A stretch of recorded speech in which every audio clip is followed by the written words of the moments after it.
Welcome to the second of our Jockeys interviews, which is a jockey's life in and out of the saddle. Hopefully you enjoyed the first episode, and we kick on to the second episode. We're joined by Tom Bellamy, who is a national hunt jockey, a very successful one at that, and unfortunately at the moment, Tom, not able to ride, but you're not far from a comeback, are you? No, that's right. No, I got hurt in the national on Broadway Boy. He took a tumble, broke my wrist, but I think it was 5 weeks ago now. Yeah. I'm hoping it'll be sort of 7 in total, so another couple more left.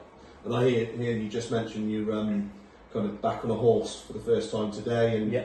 I suppose it's all systems go ready for probably next season, maybe there, but there's some summer jumping to come, isn't there, that you'll probably get involved with? Yeah, like look, it's not the important stuff, is it, by any means, the summer jumping, but it's you want to stay relevant and keep busy and keep the weight off as well, because it goes on fairly quickly. So yeah, I've kind of had my holiday for a month now, so I'll get back and get kicking. Yeah, good stuff.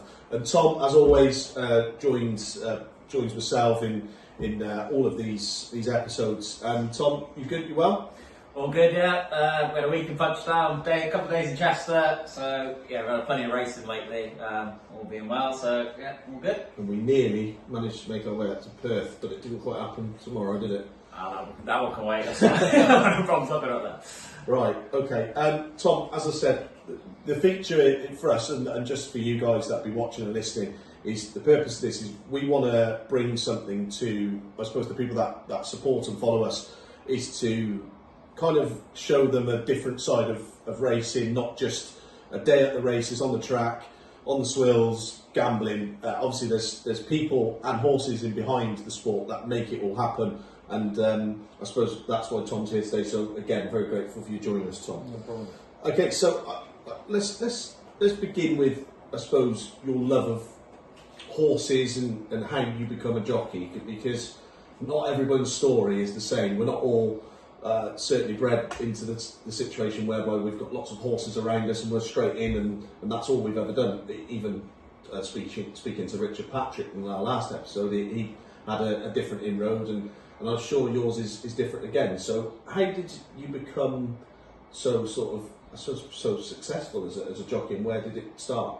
I'll tell you, well, the one thing that we do all have in common is, and you said it a minute ago, our love of horses. Like, I think no matter whether you first sat on a horse when you were 20 years old or when you were 20 hours old, I think we all wanted to pursue a career with horses because we love them and enjoy riding them, I suppose, and being around them. But yeah, for me, so my dad was a jockey, professional jockey. So as soon as I was born, he was, I have a few memories of him taking me racing and being in the weighing room. Were they good memories? Do you recall going to all the big tracks and sort of getting that buzz for it? Like I would have, I've probably been to Cheltenham a few times that I can't remember when I was probably tiny, but Dad he'd have no problem with saying it. He was sort of like a second tier jockey, I suppose. Like he probably, if it was Cheltenham on a Saturday, he'd have probably been at the Uttoxeter trying to nick a few rides. But yeah, no, I remember going a lot. I know everybody in the weighing room, they became my idols. Warren Marston's my godfather. He was obviously in there as well. Yeah, lunatic as well. And yeah, no, so look, fond memories, but that's how it started, and my mum rode in point to points and worked in racing as well, and that's how her and Dad obviously met. And next step from that was, obviously, I've started riding the arm of the sofa and all the rest of that, and as everybody does, and giving that a good spanking. Then they bought me ponies, and later on were very good in driving me around to different sort of shows and taking me hunting and all the things that a kid riding ponies does. And without supportive parents, you'd have no chance, would you? So very lucky. Yeah, exactly. Yeah, I suppose, Tom, you got yourself into a very good position now. You're riding for top trainers and riding winners, plenty of winners. And what point did you think you make it as a professional jockey, and when did it all start? Sort of who you were riding for to begin with, and to get where you are now, riding for obviously Alan King and the rest of those. Yeah, look, I suppose growing up when I was pony racing and things like that, I was just going to be champion jockey. I was going to be everything, the top jockey, easy peasy. Yeah. And then you actually pursue the career and get started. So my first move was very lucky. Got given it was actually my stepmom Kerry. She got given a horse from Kim Bailey that she liked from there, and we then ended up pointing him and rode a winner on him. And got noticed a little bit in the Cotswolds area, and then started riding a few more point-to-points. That progressed. Then I went. My first job was down with David Pipe in Somerset. I must give Martin Keithley a mention as well, actually, because he gave me my first ride on the track and first winner as well before I went to Pipes, so he was good. Touched on Warren Martin earlier, obviously that's where he was, isn't it? So all the that connection there. That's it. And then moseyed on down to Pipes. Started there as an amateur. That's a great place, isn't it, Pond? Yeah. Funnily enough, my dad actually went there when it was obviously Martin Pipe, and however many years ago. But so it was like a little bit following his footsteps as well. Yeah. And yeah, just had a few rides for him as an amateur, and then I remember I was in a bit of a rush. I said to Tom Skew one day, he was obviously stable jockey at the time, and I said, what do we think about turning conditional? And he said, no, not yet, just there's no panic, unless something crazy happened, like you rode a winner at the November meeting. Anyway, I rode a winner at the November meeting, so... you set yourself that time. Yeah, exactly, and then, no, that was very lucky. First ride at Cheltenham was a winner, so Unbelievable. I've had a few disappointments. You must be in a very exclusive club with that, I reckon. It was First ride at Cheltenham, first winner. There won't be many Under rules. I'm delighted that it happened, and I'd never change it for the world. But looking back, a few goes around there before probably wouldn't have done any harm, because I had a lot of disappointments. I think it took me, what would it have been? I reckon it was 6 or 7 years till my next one. Wow. Yeah. Long time between drinks. We can relate to that a little bit, like your brother Sam trains the racehorses. His first ever run at Cheltenham, won at 100s, won on New Year's Day. He had his licence for 6 weeks before that, and we haven't had a winner there since. So. That's what Tour de Tron, obviously ex-Twiston. So that was mad. Yeah, but it looked like I said, I wouldn't change it for the world, and it was just one of those that I remember going. I think we were in the plough that weekend. Went back when the plough was sort of crazy when Cheltenham was on. I was walking around like a dog with steam and the world at your feet, and I just thought, I've got this. And then, like I say, the next few years put a few manners on me, that's for sure. But back to the original bit. So I then did turn conditional. I think I had 5 rides at my first Cheltenham festival, and David Pipe was brilliant, especially in those days when he's probably a bit bigger than he is now. Yes, he's back being a big yard again now, but he had a few quieter years. This is the best one, isn't it? Of course it does. And there was, I think there was like 5 conditionals there at the time, and we all got our fair share, and it was a great place to start. A little bit like with the Cheltenham winner though, I was probably a little bit eager in every sense at the time, and just a bit mad, and as we probably all were at a certain age. Absolutely. Didn't concentrate on the job enough, and look, if I went back and was a bit more professional now, I'd have changed a few things, not necessarily about the riding, but the rest of it. And hindsight's a very easy thing. And if that hadn't happened, it might happen later on. So you've got to learn about these things, haven't you? Yeah, 100%. Obviously, you've mentioned a good few names there, but I'm intrigued to find out the lads who were you coming through with at the same time, and obviously also I want to know, is there someone who was an outstanding rider that hasn't quite made it for one reason or another that you can think of? I'm probably sure there's quite a few actually. There is. Look, I think it's the one sport actually where there are so many underrated people that will never fulfil what they possibly could for one reason or another. Whether it's their dedication, whether it's just because they purely haven't had any luck. These are lucky. You need support as well, because if you're not supporting, you're just more best for riding winners, aren't you, day in day out, and obviously that helps a lot. But in other walks of life, like Usain Bolt's the fastest runner, so he's the best in the world. In racing, it's like you could be the best in the world, but it doesn't necessarily mean you're going to be the best. That's just the way the cookie crumbles. But a name that stands out would be Kieran Edgar. He's not. He's actually retired now. He's finished. He does like sort of landscaping work and building and things like that now. But so he was at Pipes when I first went. We probably didn't help each other either. In a bit like what I said there, like we got on brilliant and lived together and had a whale of a time. But some memories, I should imagine. Oh, plenty. Yeah, I won't be repeating anything. No, probably not for today on the camera. No, it was good times, and like he was always a real good rider. And I remember as soon as I got to Pipes, I saw him like on the schooling ground at the gallop and stuff, and I thought, Jesus, I'm gonna have to be on the ball here. Like this boy can ride. Honest, sort of. Yeah, exactly. He's in one sense. And I was like, wow, this can happen. And then he broke his leg he really got going one season. He broke his leg, and then he, to be honest, never really got going again after, just because one thing and another. Probably David Pipe was maybe not having his best season when Kieran came back, so the momentum was gone, and then he kind of just sort of fizzled out. But yeah, he was one that probably could have, and through no fault of his own, but yeah, he'd be an underrated one that I'd say. Yeah. And those lads that you come through with that is arriving today, I suppose there's quite a lot of good lads that you're probably still very close to now, aren't you? Yeah, like my sort of pony racing era would have been Sammy Twiston, and we'd be best of friends now. Brendan Powell, although he didn't do much pony racing in England, but I've known him all my life just through probably parents being friendly and things. Look, I've got lots of good friends that I've sort of we've all come through together. But my early days when I was sort of conditional over here, Nico was a conditional. That's quite weird looking at that now. Like he's taken off a bit quicker than most. Although he's a bit older, like he just 1 minute he was conditional, like crazy, really. Then he was winning the Gold Cup, and the next thing he's winning champion hurdles and all sorts. So that's mad, really. Again, going back to the luck and support, that's what Nico's definitely had, isn't it? Yeah, definitely support. But I'd say he's made his own luck. He was at Seven Barrows for a long time before anything really happened. That race I talked about that I won at Cheltenham, my first ever one, actually, he rode a horse in it, claiming 7 amateur race at Cheltenham, and he got an almighty bollocking for it, actually, if I remember correctly. And you look at that now, and then look where he is now, and it's just like it's crazy. But he went under the radar quite a lot, didn't he? Yeah, his career just took off. And he's probably similar now, like with what he does behind the scenes. Like he's not just a jockey by any means. He's a big part of that team, and I think he always probably was before he was a jockey. Like I know he used to ride Sprinter Sacra and things like that, didn't he? So I'd say he earned his chance, but then timing wise, maybe there was a gap when Garrity got the big job, and essentially where the luck has come. So look, we all need luck at some point, of course we do. But okay. Yeah, obviously you're out for injury at the minute, Tom. Obviously after Broadway Boy in the National, it's an incredibly dangerous job. And look, has there only been a point through injury you've ever thought, look, I'll have enough of this now, could I do something else? Have you ever thought about potentially doing anything else during your riding career, or it's always the riding?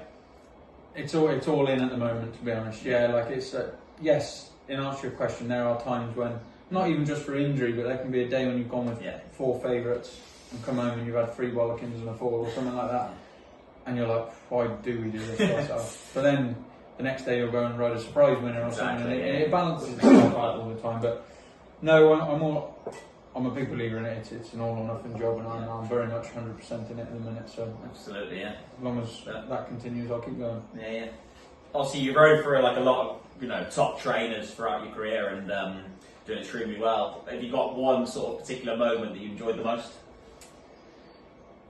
I've kind of got 2 for different reasons, really. My first would be winning on Splash of Ginge in the Bet Victor Gold Cup. That was massitive.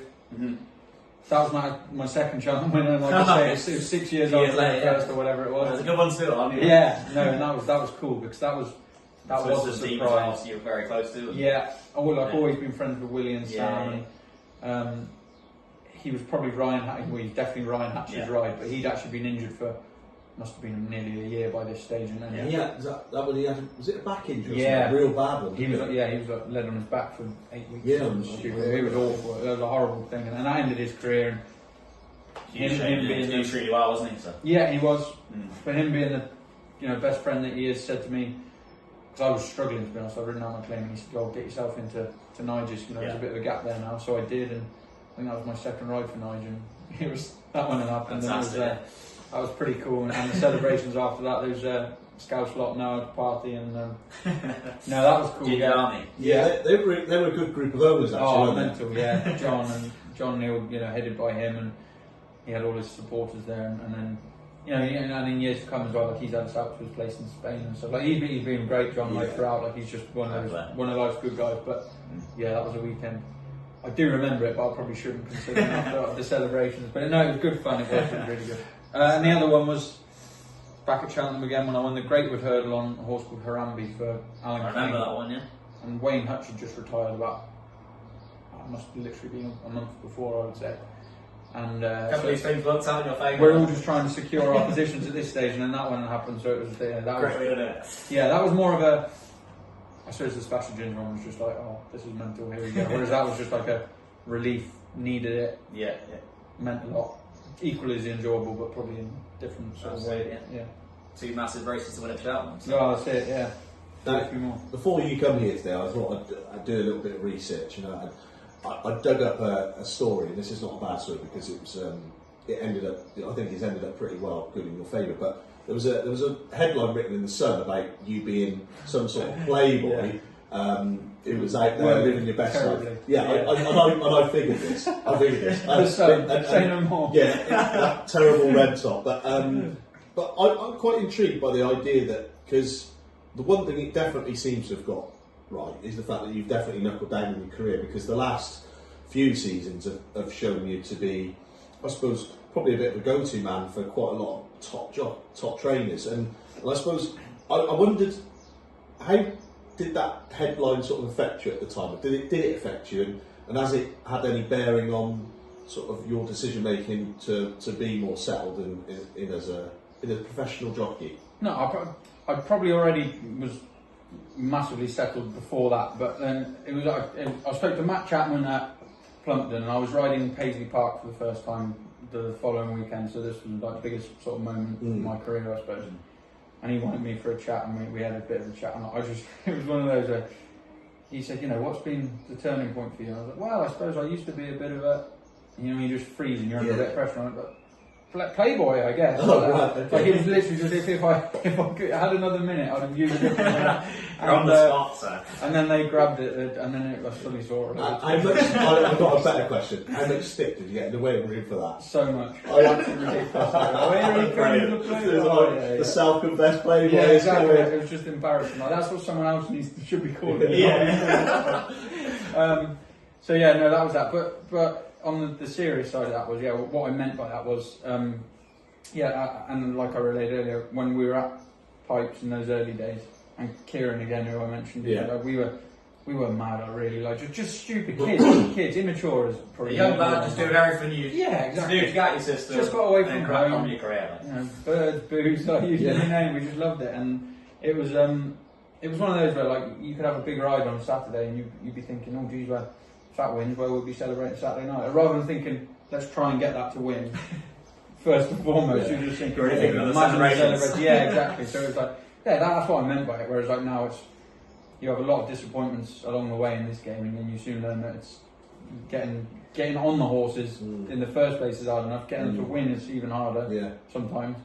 And then, enjoy your off time when it's off time. But like, it's not. I just take it a lot more seriously now, but that's age, isn't it? I for sure. I think mentally you just start to think differently as soon as you get past sort of a certain age, don't you? So no, I had to read it because I saw the headline. I thought, surely not. And then now I've heard you explain. Sounds great. I figured it was something worth talking about. I suppose you mentioned a lot of high-profile horse names that everyone's familiar with just during the last 10 minutes or so. Is there anything else that sticks out to you, like being the best horse you've ever ridden, or obviously Paisley Park is a... Yeah, look, he'd probably be the biggest name one I've ridden. Yeah. Sco Royale, I suppose. I rode him. I never won on him, but I rode him a few times. He was a great horse, wasn't he? Do you know, he was so versatile. He would stand out for me more than Paisley Park. And I'm not saying he was better or worse or anything, but because he was a 2-miler. Yeah, a lot of that's different. Yeah. Like Paisley was lovely, but he was straightforward. You just bobble on. You wouldn't pull. It's funny because we asked Richard Patrick this sort of question, didn't we? He hadn't ridden this horse, but he said Special Tiara, didn't he? And while he was a champion, Jason, you're wrong. He's a huge name. We were slightly surprised that he wouldn't say another name, but he said the thrill of riding a top 2-mile chaser, you get more satisfaction out of that than. I remember the first time I rode. I think I rode him a couple of times.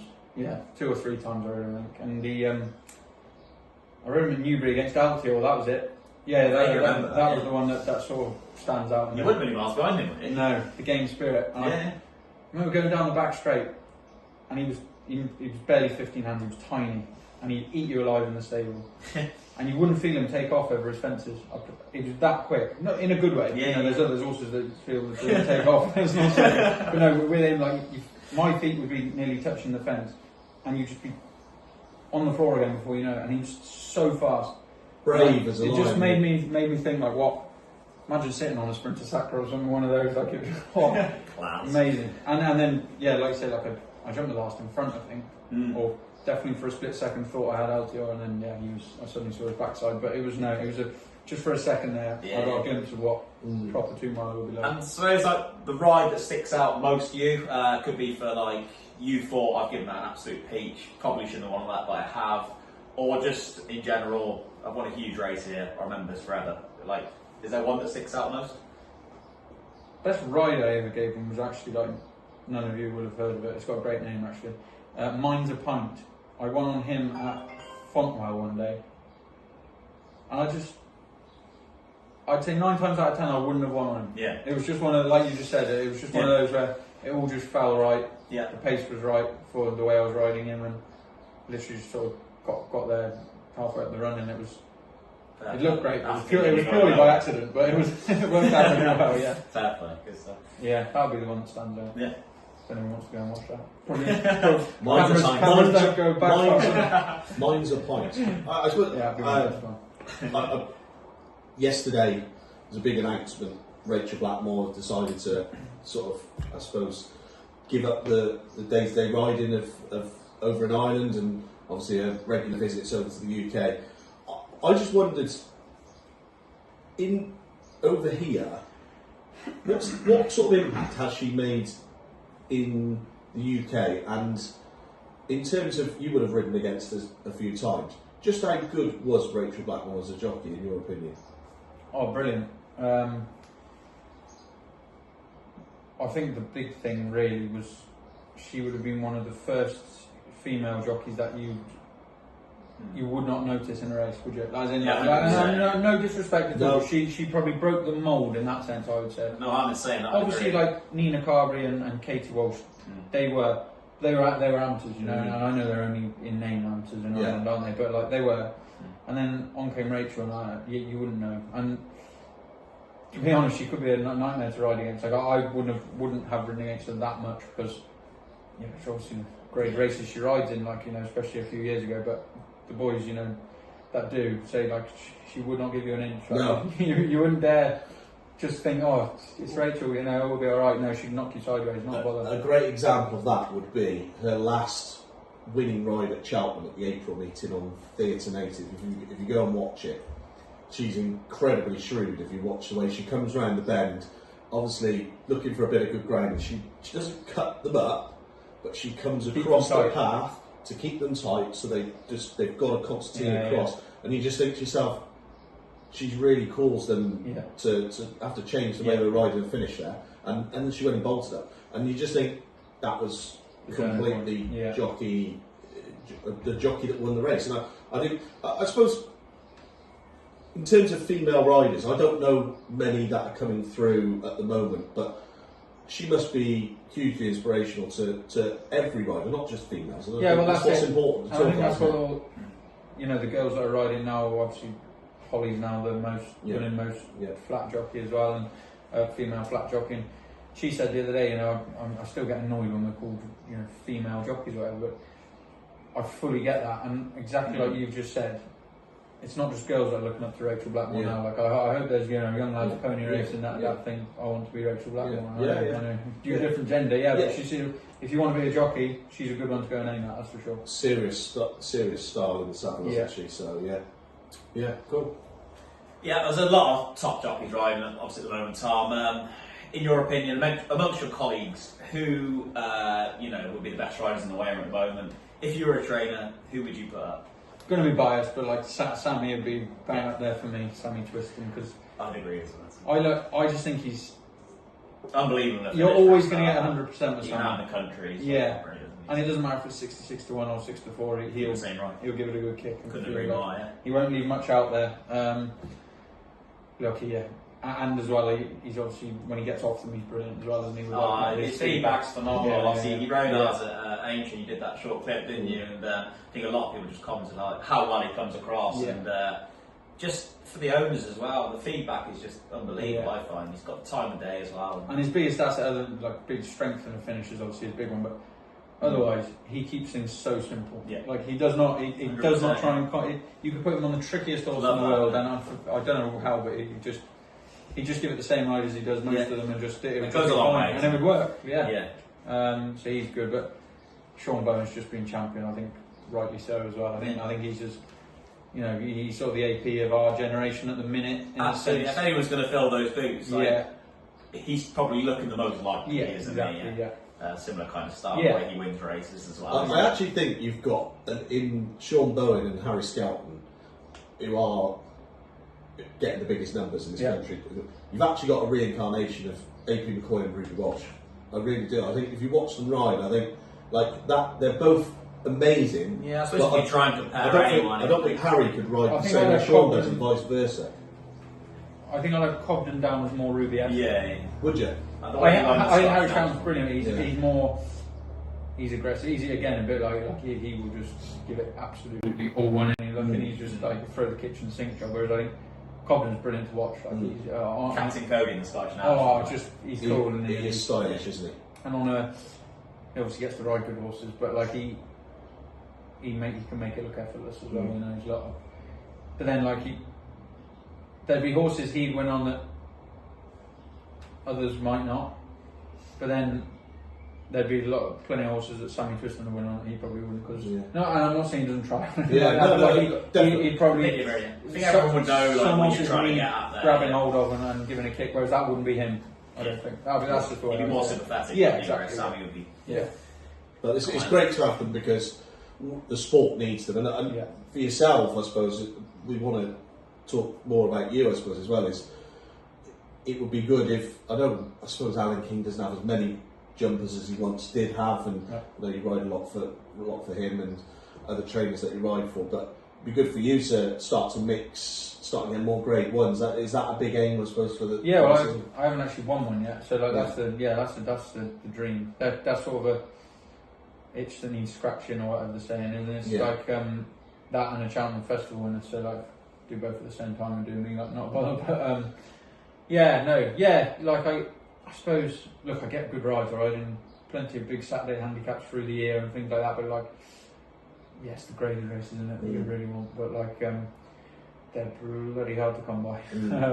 I rode Paisley Park in a few grade ones. I have ridden in a few, but they're tricky to come by, and especially quite often you do get one, then you'll be 50 to 1. Is your best chance of getting on a grade 1 horse kind of to ride a 4 or 5 year old that turns out to be a machine first time up, and someone supports you all the way through, and you're going to go and ride at Cheltenham or Aintree or Punchestown, wherever? Yeah. Is that probably your best chance of getting on a grade 1 horse? Yeah, you need to find one. For me now, I need to find one, because I'm not pleading poverty by any stretch, but if a horse comes up in, let's say for argument's sake, Christmas, the King George Christmas Oval, one of them, whatever, and their usual jockeys had to go and ride so and so back in Ireland or whatever it may be, I'm unlikely to be the one that they go for. Do you know what I mean? Like, that's just the reality of it. At this stage, I'm not saying I won't be one day, like please God, touch wood,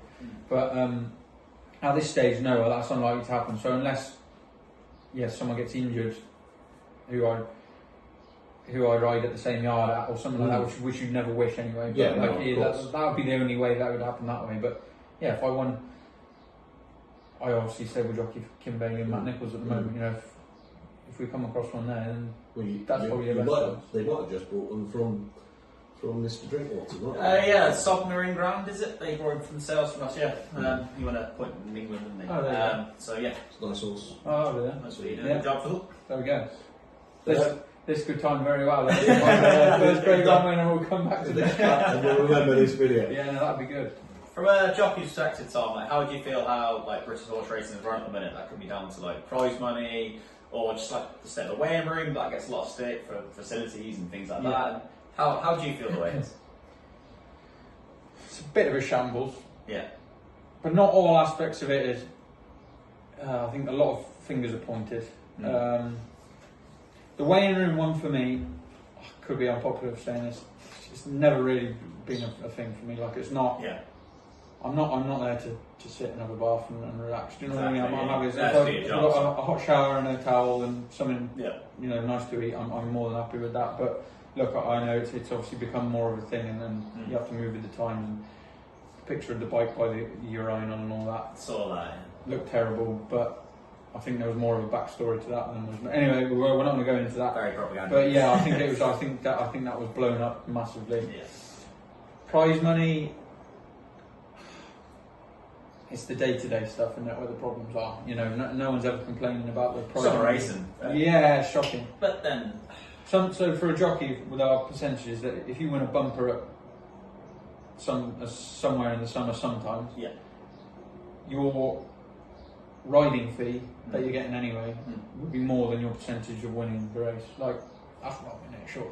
100%. Right. That should be a reward. Yeah. One thing is riding a horse, but then winning it, you know, everyone's on a high. I know, Really. Well, you're not getting anything more. the key word is professional. Yeah. If you're a professional, that should mean that you're, as far as I'm concerned, you're at the peak of your powers. 100%. And that needs rewarding. Yeah. That needs rewarding. Like I think our riding fees they're really good now. Like you know, if they seem fair. If we're getting a nice Especially amount of when I'm rides, paying. we're earning a good living. Oh, 100%. Especially when I'm paying. Yeah, that. I'm sure. Yeah, I bet you know like that. No, we don't. He wasn't even any good on it. We don't when they give them good rides. It's fine. Yeah. But like, so I think we're up to date with that now. Like I say, we're fine on that front. But I think that the prize money, and again, like it's not jockeys aren't where the buck stops either. Is it? You know, owners are putting plenty of money into it. They deserve a bit more back, and trainers equally as well. You know, they're all their bills are rising. They have to pay people more now and things like that. So not a lot's left come the end of it. it needs to be kept. It needs to all just move together in line. As long as it all keeps going up together, Absolutely, it doesn't matter. Does it? So No, I agree. Have you made any sort of plans or steps towards a life after the saddle?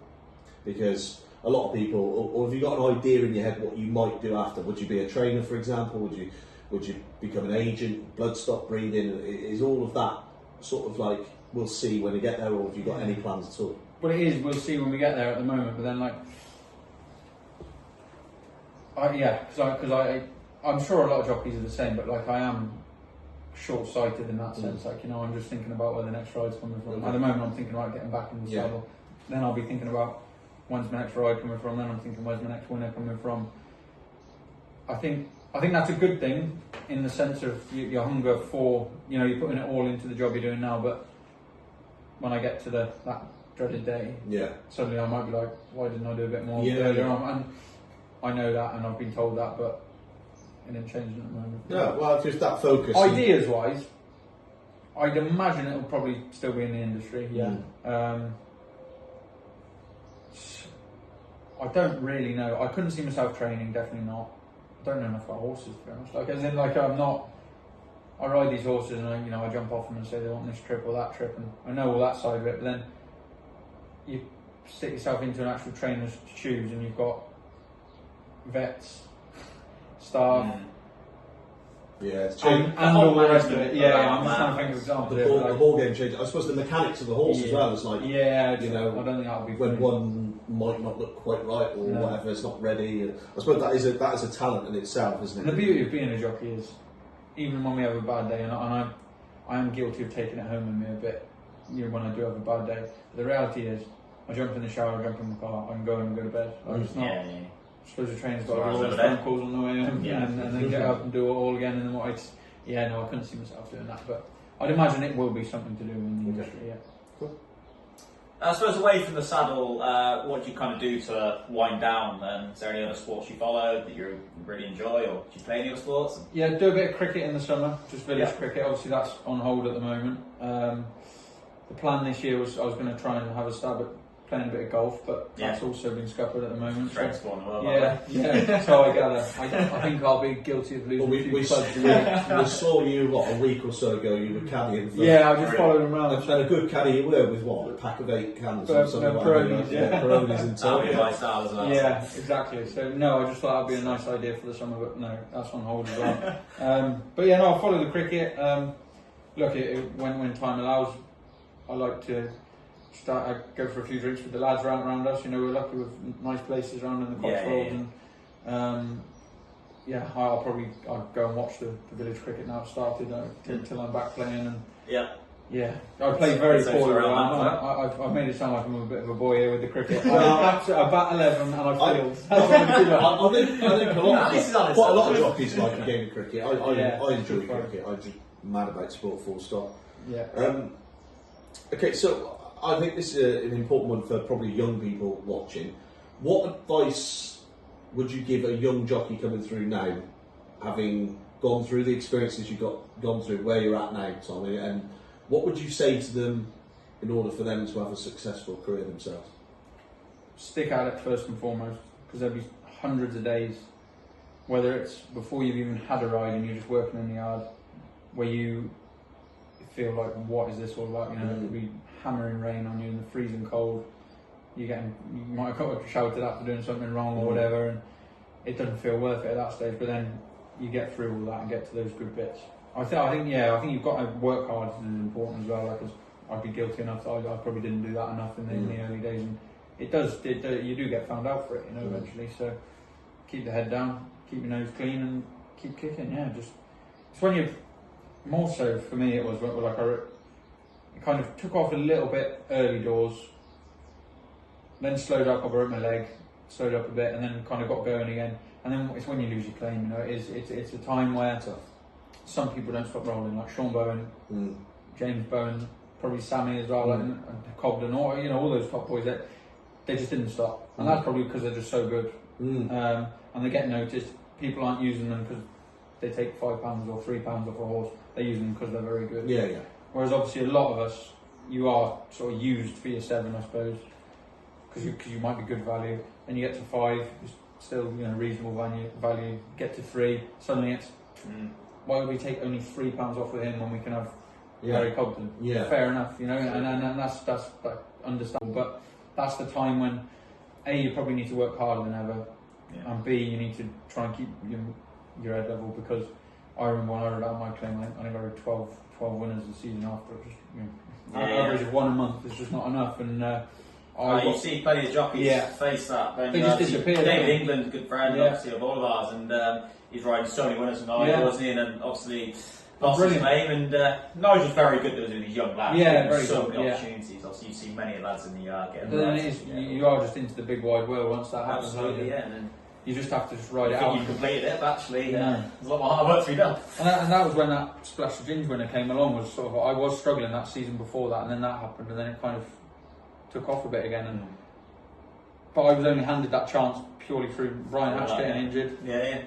And I listened to him to go into Nigel's, and then Nigel being good enough. I don't know how he'd have sold me to an owner at that stage. Like, you're ridden 12 winners in the last year. Like, it's not. Whatever it was, it worked anyway. So yeah, well, it worked. Yeah, but no, it was. That's the reality. Nigel's powers of persuasion. Yeah, something like that. Yeah. Well, if our research is correct, you've ridden 191 winners today, over 2.7 million prize money. Obviously, you're out injured at the moment. What are your future targets when you return to the saddle? Look, I just want to get back. There's a few things you have to get out of the way when you come back from injury. Obviously, just get back riding, ride your first winner. Yeah. Get a fall out of the way. just be your own head, honestly. Once that's done, then you're back into the swing of it. Then, obviously, I don't want that to happen too soon, but you know what I mean. And then look, I'm riding for a lovely group of trainers. We've got Kim Bailey, Matt Nichols, Kingy, Nigel and Willie, I suppose it is now, of course. Don't leave them out. Yeah, no, I better not make him a good mention. Still ride the odd couple for Emma Laval as well. She's obviously been a big supporter over the years. And look, if I can ride a few winners for all of those through the year, and then get snowballing a bit, and that would, it should take care of itself after that. Absolutely, the summer's hard because it's so inconsistent. You can get back. If you have a busy summer, you might only be riding twice a week, and that's a busy summer, for someone in my position, and that's where it's tough, and I'm tall, and the weight goes on in between, and it's tough. So it's maintaining that. Yeah, to be honest, I enjoy my holiday and my time off and all the rest of it. But once we get to sort of August, I'll just be mad for November to come in. It's just I like it being full on, all or nothing really. Absolutely. Well, look, we're going to finish our sort of interviews with you and this podcast with every jockey we meet with a quick fire round. So I'm going to go through the questions, answer them as quickly as you can, and then we'll hopefully get some interesting answers. So let's give it a go. So your favourite sport outside of horse racing? Cricket. Your best friend in racing? Somerton. Best horse you've ever ridden? Paisley Park. The one horse you've never ridden in racing but you would love to have sat on? Quarto Star. Who's your football team? Liverpool. I read that off the arm. See. Biggest day on the track so far in your career? Bet Victory Gold Cup. Who wins the trainers title next season? William Who wins the jockey's title next season? Sean Bowen. Best race course in the country, in your opinion? Exeter. Okay. Will we ever see Constitution Hill back to the form of his champion hurdle win? Looks unlikely. A jockey to follow other than yourself for next season? Oh, that's tricky. Harry Atkins. Good shout, yeah. Yeah. A trainer to follow outside the big boys for next season? Kim Bailey. Yeah, And Matt Nichols. good shout. Good shout. Get the boss in there. Would you rather win the Gold Cup or the Grand National? Grand National. Okay. You can have 3 sporting greats at a dinner table from any era, past or present. Who would they be? George Best. A good piss up, anyway. Yeah, that's true. I thought about Good swill. that. James Hunt. Is that what he's called? The Formula One man of the film? Rush. Yeah. Never filmed that. Yeah. He's a nutter as well. I'm just trying to have a good party. Well, you want to have a party? And then we'll have. Someone to rein it in a little bit. Just trying to think. Maria Sharapova. Something to look at. It's just got interesting. Okay? Okay. And you probably have answered this, but the best horse in your lifetime? Quarter stuff. Yeah. Okay, right. Here's the dilemma. You could either have a 10-footer at the Masters on the final hole, the winning penalty in the World Cup final for England to score, or hit a 6 to win the Ashes for England. Which one are you choosing and why? I think you know why. Hit a 6 to win the Ashes just because I love cricket. Out of those 3, I love cricket the most, and I just think, imagine that, just like, the class for me. He only gets 11 though, so. Yeah, well, no, yeah. So it's a winning one. 2 jockeys so far, both said that. Anyway, that's pretty much it. Look, Tom, thank you very much for joining us. Hope you've enjoyed this episode. It's been good fun, good laughs, and all I can say is speedy recovery to get back on the track, and very best of luck with it all. And we'll look forward to watching you next season and cheering you on. And who knows, you may be riding one of these in this yard, and Let's hope so, we'll see you around. Anyway, but cheers. Thanks for having me. Yeah, Cheers. all the best, Tom. Thank you.